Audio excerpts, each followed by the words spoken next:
hanyuma rero anje banyakugira amahoro ngo yahora yitwa ngo no mugabo wanje ivyo by'ubusuma bamwagiriza kuva baho ntarigera yiba na rimwe mugabe ingeso nzi arafise ingeso yo gushurashura nimero iyi imwe. Uyu ni Adiliyane Nahimana, umukinyi wa NINDE azwi cyane ku majambo meza ahanura eka mbere yanaryohera na benshi.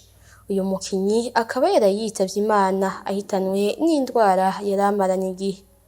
Hakizimana Deo azwi nka Kireko arongoye umugwi NINDE akavuga ko bahomvye umukinyi mwiza kandi ko hari byinshi bazomwibukirako.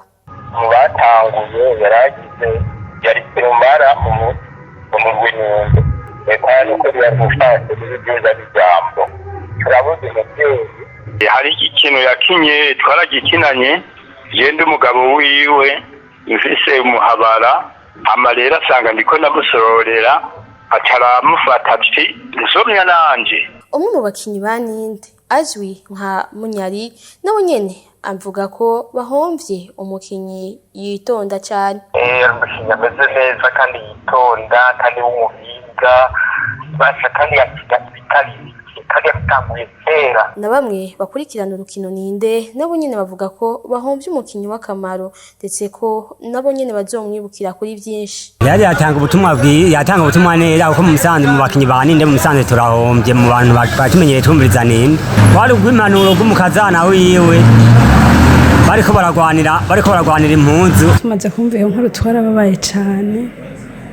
Yari umuntu by'ukuri aryoshe ikintu c'igikino abantu bakaraba bakanezerwa kuko byaboneka by'ukuri ko ari ibintu ari umwuga yakunda. Hariho igikino yigeze gukina kijanye n'ukuntu abagabo baharika. Nahimana Adiliyane akaba yitavye Imana yari amaze imyaka irenga kuri 40 ari mu mugwi wa NINDE. Abantu muri tera gateka.